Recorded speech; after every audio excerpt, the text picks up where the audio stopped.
Welcome back, Nick Lenz Comic Corner, classic slash non-classic. This is episode number 664 and Doubleshot number 568.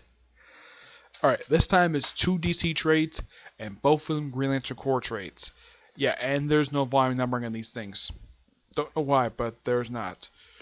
First up, it's Green Lantern Corps, Sins of the Star Sapphire. Written by Peter J. Tomasi, artwork by Patrick Gleason and Luke Ross. Yep, this trade collects issues 27 to 32 of Green Lantern Corps, Volume 2. Yeah, a volume that lasted for 63 issues. Yeah, this is mostly a setup for Blackest Night, which I have reviewed.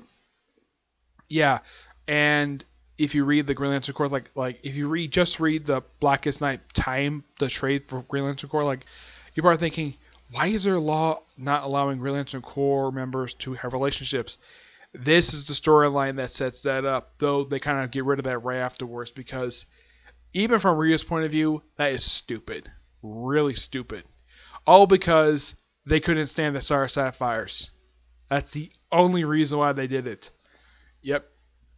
It's simply, like, this is basically like the in-between storyline they did, like right after Sinestro Corps War and before Blackest Night.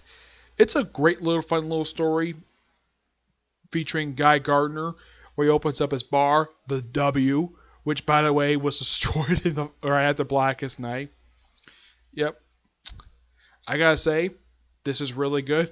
I've had a chance to meet Peter Tomasi, great guy, and from what he told me, he really enjoyed doing this. I'm going to give this a 9.5 out of 10. It's a really good story. Next up, more Green Lantern Corps. This is Green Lantern Corps, a tie-in to Brightest Day, Revolt of the Alpha Lanterns. This one's trade is a little bit bizarre.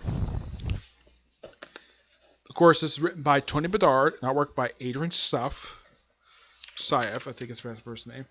This collects Green Lantern Corps 21 to 22 and 48 to 52. First, it starts off with 40-52, which is basically the revolt of the Alpha Lantern storyline, which has the Alpha Lantern go a little crazy. Not like the way they were sent one of them during Final Crisis, but yeah, and it turns out that the head Alpha Lantern, believe it or not, like when I was reading this, because it'd been a while since I was like, I was so shocked to see this guy, because this is the end of like part 2 of the story, and John Stewart's recruited to go with Bakado, who's one of the Alpha Lanterns, and asked for who's in charge of the Alpha Lanterns. Like, sweet Jesus, I don't think anybody expected this when they read the story. Who's in charge of these people? The Cyborg Superman! Yep, Hank Henshaw. Though he's never referred to as a Cyborg Superman, he refers to him simply just Hank Henshaw. Oh, readers refer to him as the Cyborg Superman. It's great to see this guy. And it's interesting, though, that a Superman villain appears in a Green Lantern comic book. Which kind of makes sense. There's kind of a reason for this, because this is the guy who destroyed Central City.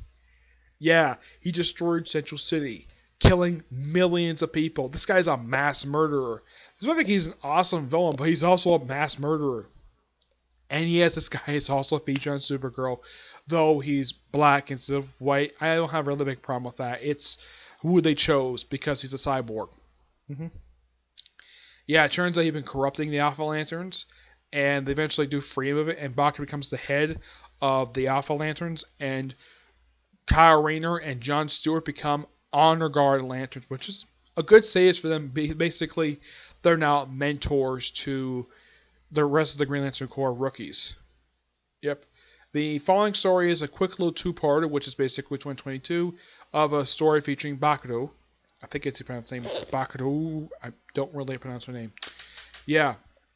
Where she just goes on little adventures, stuff like that. It's a great little story, but I gotta say, the Revolt of the Alpha Lantern story is really good. Now the whole point of the Alpha Lanterns, they're basically the Green Lantern Corps internal affairs. That is simply what they are. They're charged with policing the Corps itself in case of corruption, even though they've been corrupted themselves. This is probably the second time my Alpha Lantern's been corrupted. First was during Final Crisis, and then during this, and they got corrupted again during the events of Alpha War, where it took Guy Garn reactivating the Manhunters to get rid of the Alpha Lanterns, which the only reason and the whole point of that story was set up the Rise of the Third Army story arc. But this is one fantastic series. I highly recommend it. Basically, getting the trades of the second volume for the series along with the third volume, because it's not for the second third volume. Just get the Pierre J. Tomasi issues. They're all really, really good. I don't own the first trade, though. I own the second, third trade. But this is the only trade I own for Grand Corps that's done by Tony Bedard. I have met the guy. This is probably the only trade I own that's written by that has his issues written on it. He took over as the writer for Grand Corps. Yeah, for some reason, Pierre J. Tomasi left and they came back for the restart. Yep. This is great. I'm going to give this a 9.5 out of 10. It's an awesome storyline. Great tie in The Brightest Day. Especially since we're doing the aftermath of Blackest Night. Yep. Right.